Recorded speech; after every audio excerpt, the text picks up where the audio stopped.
అధికారం పోయినప్పటికీ వైసీపీ నాయకుల భాషలో కానీ, ప్రవర్తనలో కానీ, బెదిరింపుల్లో కానీ ఏమాత్రం మార్పు రావటం లేదు. ఇప్పటికీ వాళ్ళు బూతులు, దౌర్జన్యాలు, బెదిరింపులు, బుకాయింపులు ఇలాంటి కల్చర్‌లోనే బతుకుతున్నారు. ఇవాళ నేను ఒక పొద్దున ఓ టీవీ ఛానల్ డిబేట్‌కి పోయాను. తిరుమల తిరుపతి దేవస్థానంలో వైసీపీ అధికారంలో ఉన్నప్పుడు లడ్డూ తయారీలో కల్తీ నెయ్యిని వాడారు అని సిట్ ఇచ్చినటువంటి రిపోర్ట్‌ని చెప్తా ఉన్నాను. ఆ సబ్జెక్ట్ కేవలం సిట్ ఏం చెప్పిందో చెప్తా ఉన్నాను. ఆ సమయంలో వైసీపీ నాయకుడు కారుమూరి వెంకరెడ్డి బుకాయింపు మీరు చూడండి. ఏది జనంలోకి వాస్తవం వెళ్ళకూడదు అని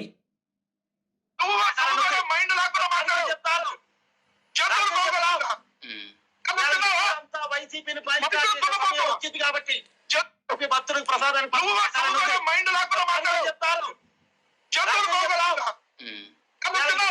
వైసీపీని వచ్చింది కాబట్టి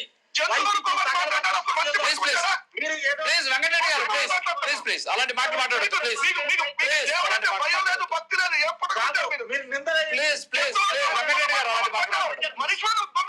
ఇస్తారు ప్రజలు వెంకటరెడ్డి గారు అలాంటి మాటలు మాట్లాడదు మీరు అలాంటి మాటలు మాట్లాడదు తిరుమలకు సంబంధించి దేవుని మీద కొట్టుకోమని మాట్లాడినాడు. మీరు అలాంటి మాటలు మాట్లాడదు వెంకటరెడ్డి గారు వెంకటరెడ్డి గారు ఆగండి వెంకటరెడ్డి గారు ఆగండి కార్తిక్ గారు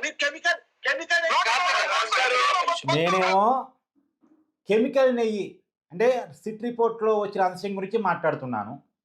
ఆయన సంబంధం లేని టాపిక్ జంతువుల కొవ్వు అని ఎప్పుడో నేను అన్నాననేది ఆయన ఊహించుకొని నా మాటలు జనంలోకి పోకుండా నన్ను ఇష్టం వచ్చినట్టుగా దున్నపోతు అంటూ ఏదో రకరకాలుగా అంటూ మాట్లాడే ప్రయత్నం చేస్తున్నాడు. నిజానికి ఆ పదాలు మనం వాడలేమా? మనకు రావా? కాకపోతే లైవ్లో ఉన్నప్పుడు జనాలు చూస్తున్నారు అనుకున్నప్పుడు మనకి కొంత కామన్ సెన్స్ ఉంటుంది. మనం ఏ పదాలు వాడాలి, ఏ పదాలు వాడకూడదని కామన్ సెన్స్ ఉంటుంది. మనం కూడా అనాలి అనుకుంటే అనొచ్చు. కారుమూరి వెంకరెడ్డిని అనొచ్చు. కారుమూరి వెంకరెడ్డిని మీడియా ఛానల్ డిబేట్కి పంపిస్తున్నటువంటి వాళ్ళ పార్టీ నాయకుడిని అనొచ్చు. కానీ మనం అనం. నేను నా వీడియోలో జగన్మోహన్ రెడ్డి గారు అంటాను. ఎందుకంటాను? గౌరవం ఇవ్వాలి కాబట్టి. మనం ప్రజలకు విషయాన్ని చెప్పాలని డిబేట్లో కూర్చుంటాం. ప్రజలకు విషయాన్ని చెప్పాలి. నా అభిప్రాయంతో ఏకీభవించినప్పుడు వైసీపీ వాళ్ళు ఎందుకు ఏకీభవించారో సబ్జెక్టివ్గా చెప్పాలి. కానీ ఇది అలా కాదు.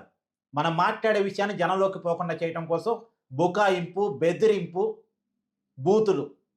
ఇప్పుడు నేను మాట్లాడిన తర్వాత అతనికి మాట్లాడే అవకాశం ఇస్తారు. ఒక పక్క యాంకరు ఆగండి అని చెప్తున్నప్పుడు కూడా ఆగకుండా నన్ను పర్సనల్గా టార్గెట్ చేయటం ఎందుకు? ఒక వాస్తవాన్ని ప్రజలకు చెప్తాను అనే కారణం చేత. ఏంటి ఆ వాస్తవం? నిజానికి అప్పుడైనా ఇప్పుడైనా నేను చెప్పేది ఒకటే అండి. ఆనాడు ఎన్డీడీబీ ర్యాబ్ రిపోర్ట్ ఆధారంగా చంద్రబాబు నాయుడు గారు అనుమానం వ్యక్తం చేశారు అనేటువంటి విషయాన్ని ఆ రోజు చెప్పాను.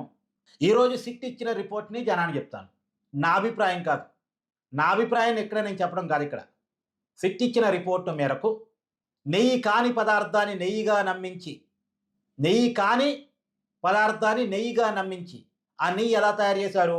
Palm oil, chemicals. ఇది ఎవరు చెప్పారు? సిట్ చెప్తా ఉంది.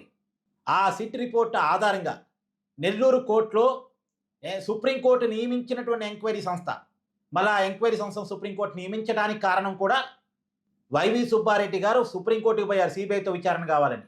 సిబిఐ అధికారులతోటి, సిట్ అధికారులతోటి, ఫుడ్ సేఫ్టీ అధికారులతోటి 5 సభ్యులతోటి సుప్రీంకోర్టు కమిటీ నియమిస్తే ఆ కమిటీ ఇచ్చిన రిపోర్టు మేరకు నెయ్యి కాని నెయ్యిని తయారు చేసి దాన్నే నెయ్యిగా నమ్మించి 20 కోట్ల లడ్డూల్లో కలిపారు అనేటువంటి సిట్ నిర్ధారించుకుంది. దాన్ని కోర్టు ముందు పెట్టింది. ఆ విషయాన్ని ప్రజలు చెప్తున్నాం. అసలు పాల సేకరణ కెపాసిటీ లేని బోరేబాబా డైరీకి, పాల కెపాసిటీ లేని ఏఆర్ డైరీకి టెండర్ ఎలా ఒప్పచెప్పారు? బేసిక్ పాయింట్ కదా. ఇది సిట్ అడుగుతుంది. సిట్ అడగటం ఆధారంగా మనం కూడా సమాజానికి చెప్తున్నాం. తిరుమల తిరుపతి దేవస్థానం నిబంధనలు మార్చి నిజానికి 250 కోట్ల టర్నోవర్ ఉంటేనే ఆ సంస్థకి నెయ్యి కాంట్రాక్ట్ ఒప్పచెప్పాలి, నెయ్యి టెండర్ ఒప్పచెప్పాలి. కానీ ఏఆర్ డైరీకి ఒప్పచెప్పడం కోసం ఈ 250 కోట్ల అనే నిబంధనని 150 కోట్లకు తగ్గించారు. 150 కోట్ల టర్నోవర్ ఉన్న కంపెనీకి కూడా నెయ్యి టెండర్ ఒప్పజెప్పే విధంగా తిరుమల తిరుపతి దేవస్థానం నిబంధన మార్చారు. పాల సేకరణ కెపాసిటీ లేని కంపెనీకి టెండర్ ఒప్పజెప్పకూడదు. కానీ ఆ నిబంధన ఎత్తేశారు. ఎందుకు? ఏఆర్ డైరీకి ఒప్పజెప్పడం కోసం. తిరుమల తిరుపతి దేవస్థానం నిబంధనలు మార్చి వీళ్ళకి టెండర్ ఒప్పజెప్పి, మరి వీళ్ళ దగ్గర పాలు లేవు, పాల నుంచి వచ్చే వెన్న లేదు, వెన్న నుంచి వచ్చే నెయ్యి రాదు, అంటే నెయ్యి లేదు వీళ్ళ దగ్గర. మరి నెయ్యి ఎలా సప్లై చేశారు అంటే దానికి సిట్ కనిపెట్టిన అంశం ఏంటంటే పామాయిల్ కెమికల్స్ కలిపి తయారు చేశారు అని. వాళ్ళు ల్యాబ్ రిపోర్ట్స్ ఆధారంగా సిట్ నిర్ధారించుకున్న అంశం కోర్టు ముందు పెట్టింది. వైవి సుబ్బారెడ్డి గారి పిఏ అరెస్ట్ అయ్యాడు, జైల్లో ఉన్నాడు. అనేక మంది టీటీడీ అధికారులు, ఉద్యోగులు నిందితుల లిస్టులో ఉన్నారు. వాళ్ళలో కొంతమంది అరెస్ట్ కూడా అయ్యి ఉన్నారు. కాకపోతే ఇక్కడ మనం అడగాల్సింది ఏంది? వాళ్ళ స్థాయిలో అదిగా తప్పు జరిగేది. వైవి సుబ్బారెడ్డి గారు, భూమన కరుణాకర్ రెడ్డి గారు, ఆనాడు టీటీడీ బోర్డు, ఆ టీటీడీ బోర్డు నియమించినటువంటి జగన్మోహన్ రెడ్డి స్థాయిలో కదా ఈ తప్పంతా జరిగేది. వాళ్ళని ఎందుకు నిందితుల లిస్టులో పెట్టేదని నాలాంటి వాడు అడుగుతున్నాడు. కానీ తప్పు ఇక్కడ జరిగిందా లేదా? ఆనాడు జంతువుల కొవ్వు అనటానికైనా NDTV lab report, Chandrababu Naidu గారి స్టేట్మెంటు ఆధారంగా ఆయన అన్నారు అనేది మనం చెప్పాము. ఈరోజు కూడా సిట్టు చెప్తుంది అని చెప్తున్నాం. ఇక్కడ మనం ఎంక్వైరీ చేయలేం కదా. కాబట్టి సిట్టు చెప్తున్నటువంటి అంశాన్ని సమాజంలోకి చెప్పనివ్వకుండా, జనంలోకి వెళ్ళనివ్వకుండా, ఎందుకంటే జనంలోకి వెళ్తే వైసీపీ తప్పు బయటపడిపోయింది. ఇప్పుడు దానికి సమాధానం చెప్పలేరు వైసీపీ వాళ్ళు. మరి ఏ సిట్టు అయితే జంతువుల కొవ్వు కలవలేదు అని చెప్తుందని మీరు అంటున్నారు, అదే సిట్టు కెమికల్స్ కలిసాయని మాత్రం చెప్తుంది కదా. మరి దానికి సంబంధించి ఏంది అంటే దానికి సమాధానం ఉండదు. ఏ సిట్టు రిపోర్ట్ ఆధారంగా జంతువుల కొవ్వు కలవలేదని వైసీపీ చెప్తుందో, మరి అదే సిట్టు కెమికల్స్ కలిపారని చెప్తుంది. కృత్రిమ నెయ్యిని తయారు చేశారని చెప్తుంది. నెయ్యి కాని నెయ్యిని కలిపి 20 కోట్ల లడ్డూలు తయారు చేసి జనాలు పంచారని చెప్తుంది. నిబంధనల్ని ఉల్లంఘించి, నిబంధనలు మార్చి ఏఆర్ డైరీకి, బోలేబాబు డైరీకి టెండర్ ఒప్పజెప్పారని చెప్తుంది. 235 కోట్ల కుంభకోణం జరిగిందని చెప్తుంది. మరి దీనికి వైసీపీ నాయకులు ఏం సమాధానం చెప్తారు? ఇప్పుడు జంతువుల కొవ్వు కలవలేదని సంతోషించారా? లేదు, కల్తీ నెయ్యిని, నెయ్యి కాని నెయ్యిని, కెమికల్స్తో కలిపి నెయ్యిని కలిపి లడ్డూని బత్తుని పంపిణీ చేసేవాళ్ళని బాధపడాలా? తప్పు స్థాయి తగ్గిద్దాం, కానీ తప్పు తప్పే కదా, ఘోరమైన తప్పుదాం కదా. ఎందుకు అలా చేశారు? ఆ తప్పును అంచనా వేయటంలో అనుమాన పట్టడం చంద్రబాబు నాయుడు గారు కొంత ఎక్కువగా అనుమాన పడ్డారేమో. ఎందుకంటే వీళ్ళు తప్పు చేశారు కాబట్టే, నెయ్యి పారామీటర్స్ ఎన్డీటీవీ ల్యాబ్లో తప్పుగా వచ్చాయి కాబట్టే దానికి కారణం ఇవి అయి ఉండొచ్చు అన్నదానిక ఆయన జంతువులకు కలిసిందేమో అనుమానం పట్టడానికి అవకాశం ఉంది. ఎన్డీటీవీ రిపోర్ట్ ఆధారంగా అనుమానం పడ్డారు, ఆయన ఉట్టిగా అనుమానం పడలే.